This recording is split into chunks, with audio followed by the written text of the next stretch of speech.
네, 종교 개혁 마틴 루터나 존 칼빈은 우리가 잘 알고 있지만 종교 개혁을 이제 그분들이 앞장서서 할 때까지 그 종교 개혁의 선구자들이 있었습니다. 많은 무명의 사람들도 있었고 또 참 이름이 있는 사람도 있지만 그분들의 그 노고와 또 그들의 함성이 이어져서 결국에 이제 마틴 루터에 와서 성공을 거뒀지만 그 전 사람들이 뭐 꼭 실패한 건 아니고 죽음으로 그러한 일들을 했던 선구자들이 있습니다.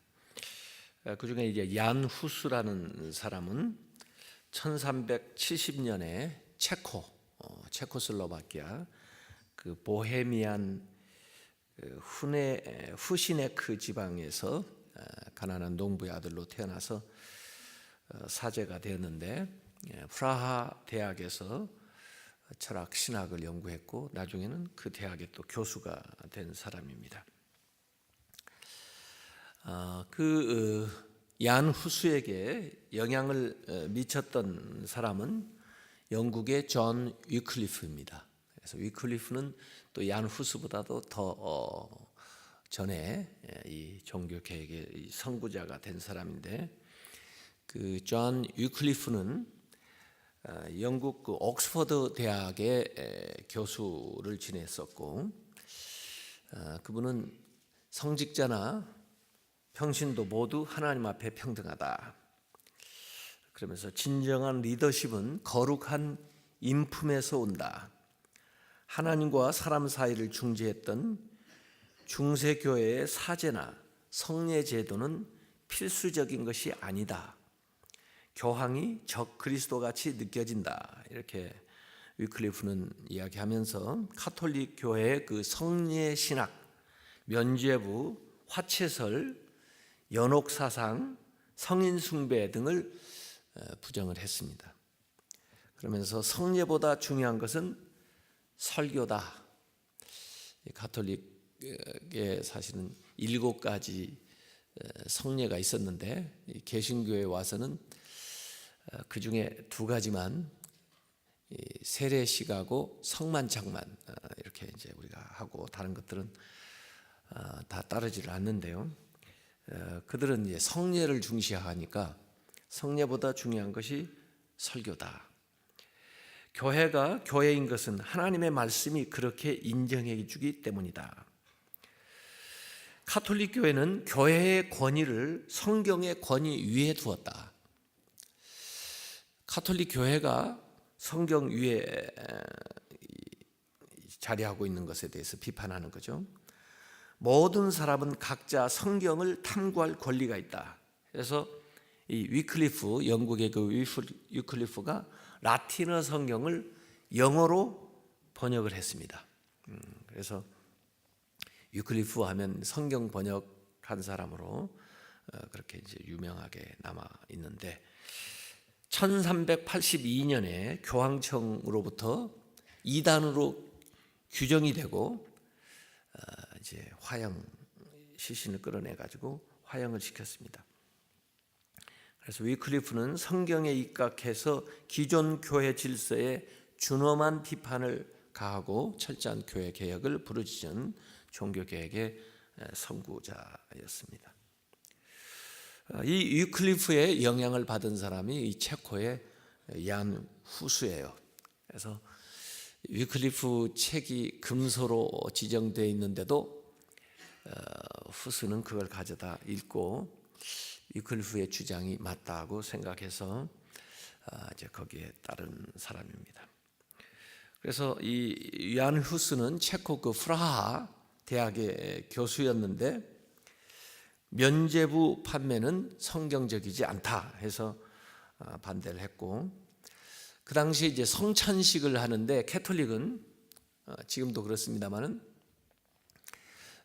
이 성찬식 할 때 떡하고 포도즙 이렇게 가지고 성찬식을 하는데 일반 신자들에게는 떡만 주고 신부들만 떡하고 포도즙을 마셔요. 그러니까 일반 신자들은 포도즙을 주질 않습니다. 이건 거룩한 주님의 피다 해가지고 이 신자들한테는 이거 보여주기만 하고 신부만 마시죠. 근데 이 얀후스는 신자들도 그 포도즙을 마실 수 있다. 그 뭐 우리는 당연한 소리 같은데 그 당시는 이 혁명적인 이야기예요. 그래서 신자들도 떡도 받고 포도즙도 받을 수 있다 해서 자신이 그런 식으로 성찬식을 했어요. 그런 게 이제 문제가 된 겁니다. 그래서 얀후스는 이종 성찬 이렇게 1종이 아니라 2종 떡과 포도즙을 같이 나누는 그것으로 유명한 이제 그런 것처럼 됐어요. 그래서 실제로 그 지금 체코에 가서 이 얀후스의 그 개혁교회 건물 위에 보면 이 성배가 있습니다. 성배 모양으로. 이건 성배가 아니고 성배가 있어요. 제가 그 사진을 어디다 찍어놨는데 어제 찾을 못 찾았어요. 근데 우리 교회 이제 이 십자가 호롱불로 달아놓듯이 그분들의 그 성배 모양은 그런 사연이 있는 겁니다. 그래서 그 얀후스의 그 길을 따른다는 의미로 그걸 만들어 놨습니다. 이 교황은 1410년에 그 후스가 교황의 명령에 불복종한다는 이유로 로마로 소환을 했습니다. 근데 후스는 그 교황의 소환 명령에 응하지 않았습니다. 그래서 결국 교황은 1411년에 이 후스를 파문을 합니다. 그런데 이 후스는 오히려 교황이 교회를 위하여 일하지 않고 자기 사익을 위해서 행동을 하니 교황이 교황 자격이 있는지 모르겠다 의문을 제기하면서 교황의 명령이 중요한 게 아니라 성경이 모든 신자의 궁극적인 권위다라고 주장을 했어요. 그래서 성경에 순종하지 않는 교황에게는 순종할 필요가 없다. 그 당시 그 교황은 요한 23세였는데 요한 23세가 전쟁 비용으로 쓸 목적으로 면죄부를 판매하는 이 행위는 성경적이지가 않다. 죄의 용서는 오직 하나님만이 할 수 있는 것인데 면죄에 대해서 돈을 받고 파는 것은 신성하지 않은 하나님께 대한 반역이라고 주장을 했습니다. 그래서 그 당시에 그 체코 보헤미안 사람들이 이 후스의 주장을 따르면서 교황청의 그 착취 행위에 대해서 시위를 벌였습니다. 결국 독일의 그 콘스탄츠에서 종교 회의를 소집하면서 이 후스를 오라고 했습니다. 후스가 가지 않으려고 했는데 그 독일의 그 황제가 안전을 보장해 줄 테니 출두해서 네 주장을 사람들 앞에 확실하게 표명을 해라. 그래가지고 후스가 1414년 콘스탄츠에 도착을 했는데 도착하자마자 체포를 해가지고 독방에 감금을 시키고 이단 사상을 철회하지 않으면 처형을 하겠다고 이제 했습니다. 근데 이 후스는 만약에 자기가 이단이라는 사실을 성경적으로 증명만 해낸다면 자기는 시인하겠다 그랬는데 아마 성경적으로 반박을 못했는 것 같아요. 그 후스가 주장을 했습니다. 나는 전능하실 뿐만 아니라 완전히 공의로우시며 유일한 심판관이신 예수 그리스도에게 항소하리라. 나는 그분의 손에 처분을 맡긴다. 왜냐하면 그는 거짓 증인들이나 오류에 가득 찬 회의에 의해서가 아니라 오직 진리와 공의 위에서만 모든 개인을 심판하시기 때문이다. 이렇게 주장을 했습니다. 아까 보여줬던 사진은 이 독일 콘스탄츠에 가면 그 호수가 있는데요. 그 주변에 있는 이 조각상인데 아마 잘 안 보이실지 몰라도 여자가 이 손에 들고 있는 이런 모습인데요. 이 여자는 임페리아라고 하는 여자인데 그 당시 콘스탄츠의 아주 유명한 창녀였다고 합니다. 이 창녀가 양손에 깍 마른 두 개의 상을 들고 있어요. 하나는 교황, 또 하나는 황제입니다. 그래서 이걸 이제 희화화하면서 비판하는 거죠. 그래서 창녀만 또 못한 교황과 황제다, 이런 식으로 그 당시에 있었던 그 종교 회의와 그 황제와 교황을 비판하는 그런 이제 상을 후대 사람들이 이 콘스탄츠에다가 만들어 놔서 얀 후스가 받았던 것들에 대한 것을 얘기를 해주고 있습니다. 사람들이 그 콘스탄츠 회의의 권위만 인정하면은 후스를 방면해주겠다 했는데도 후스는 이 얘기를 했습니다. 그렇다면 내가 하늘과 순결한 복음을 전한 앞서간 이들을 내가 무슨 면목으로 쳐다볼 수 있겠는가? 나는 그들의 구원을 나의 목숨보다 더 귀중하게 여긴다라고 거절을 했습니다. 그래서 결국 악마라고 또 이단자라고 쓰여져 있는 꽃갈콘을 이제 머리에다가 씌워가지고 사형장으로 끌고 가가지고 또 처형하기 전에 마지막 한 번 더 기회를 준다고 했는데 내가 무슨 오류를 취소하라는 것인가? 나는 아무런 죄를 짓지 아니었다고 생각한다. 내가 저술한 것과 전파한 것은 모든 사람을 죄와 멸망에서 구원하기 위하였음을 하나님의 이름으로 증거한다. 그러므로 나는 내가 저술하고 전파한 진리를 나의 피로써 확인하기를 매우 기뻐한다.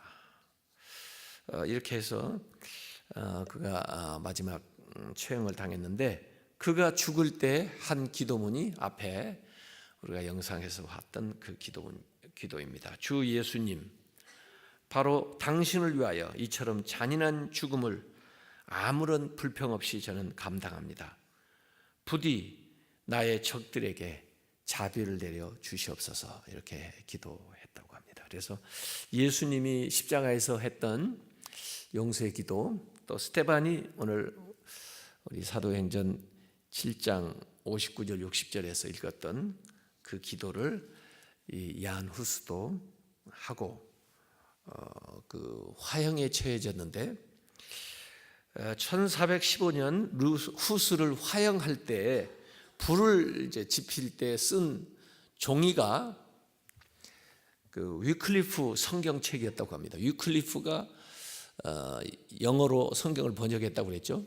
그 위클리프 성경책을 가져다가 그걸 이제 불을 지피는데 써가지고 이제 그 통나무에 불을 지펴서 이 얀 후스를 화형을 시켰고 그 후스가 다 탄 죄를 또 흙을 모아가지고 라인강에 던져서 이단에 이제 이 모습을 많은 사람들 앞에 이제 보여주고자 했는데 그 체코 사람들이 그 후스가 사망했던 그 자리에 흙을 가져다가 체코에 돌아와 가지고 사람들에게 보여주면서 콘스탄츠에서 벌어진 죄악에 대해서 폭로를 했고 그 보헤미아 사람들이 콘스탄츠 종교회의 결의를 거부하고 이제부터 교황에게 복종하지 않겠다 해서 많은 그 이제 저항 운동이 체코에서 일어나게 됐고 그러면서 또 많은 사람들이 처형이 되고 하는 그런 개혁의 운동이 일어났던 것들입니다. 화형되기 전에 후수가 남겼던 글에 이렇게 쓰여져 있습니다. 신실한 그리스도인들이여 진리를 찾으라, 진리를 들으라, 진리를 배우라, 진리를 사랑하라, 진리를 말하라, 진리를 지키라, 죽기까지 진리를 수호하라. 그것은 진리가 너를 죄와 악마와 영혼의 죽음과 영원한 죽음으로부터 자유롭게 하기 때문이다.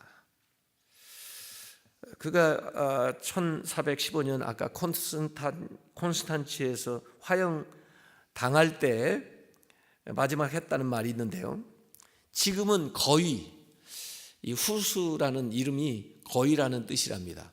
지금은 거의 한 마리를 불에 태우지만 100년 후에는 백조가 나타날 것인데 그 백조는 불에 타지 않을 것이다. 그런 얘기를 했다는데, 실제로 이 얀 후스가 죽은 지 102년 후에 1517년에 루터가 나타난 거죠. 그래서 이 백조는 루터를 의미한 것이다, 이렇게 사람들은 이야기를 하고 있습니다. 후스가 처형된 후에 그 보헤미아 사람들에게도 많은 박해가 임했는데, 그럼에도 불구하고 그들이 개혁운동을 일으키면서 후스의 사상을 본받아 가지고 신앙 공동체를 일으킨 것이 모라비안 형제단입니다. 이 모라비안 교도들 하면은 그 요한 웨슬리한테 영향을 많이 준 그 경건한 그리스도인들로 유명한데, 그 모라비안 형제단이 바로 이 후수를 따르는 사람들이었습니다. 그래서 이들이 예수 그리스도의 십자가와 부활을 이제 전하는 그런 세계 선교를 또 감당하는 그런 사람들의 이제 후스가 선두에서 있는 거죠. 그래서 위클리프 영국에서 그 이 개혁의 불꽃을 일으켰고, 그래서 부싯돌로 불을 계속 이렇게 켜고 있는 사람을 이제 위클리프로 종교개혁 기념지에 가면요, 이 영상들 보여주는데 위클리프가 계속 부싯돌로 불을 일으키고 있어요. 그리고 그 불꽃에 불을 지핀 사람이 얀 후스, 촛불을 켜는 것처럼 조그마한 불을 하나 켠 사람이 얀 후스고, 그걸 횃불로 쳐든 사람이 루터다. 이렇게 이제 이 세 사람을 비유해서 이 얘기를 합니다. 그래서 종교개혁의 선구자였던 영국의 위클리프, 그 영향을 받아서 체코의 얀 후스, 그리고 100년 후에 이것을 횃불로 쳐든 사람이 루터. 그래서 내일은 이제 루터 이야기를 하면서 실제 루터의 기도문을 좀 살펴보도록 그렇게 하겠습니다. 사실 이전 사람들은 많은 이 저술들이 남아있지를 않아요. 이제 루터나 켈빈이나 이쪽으로 내려가면 실제로 저술들을 통해서 많은 사람들을 계몽을 했기 때문에 이제 그 기록들을 우리가 많이 살펴볼 수가 있는 것이죠. 그래서 오늘 우리가 이 얀 후스는 예수님의 기도처럼 또 스테반의 기도처럼 자기를 죽음으로 몰아넣고 죽이는 자들을 위해서 마지막 기도를 남기고 하나님께 갔습니다. 오늘 우리가 한번 좀 기도했으면 좋겠는데, 우리에게 좋지 않은 일을 했던 사람들을 한번 우리가 용서하는 기도를 했으면 좋겠어요.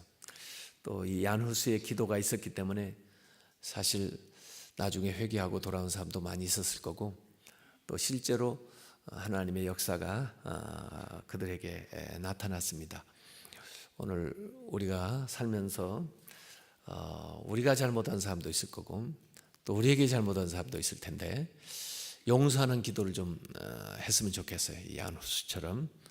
그리고 하나님께서 역사해 달라고, 또 하나님의 은혜로 새롭게 해달라고 이 시간에 우리 한번 주여 주여 주여 세 번 부르고 용서하는 기도를 하도록 하겠습니다. 주여 주여 주여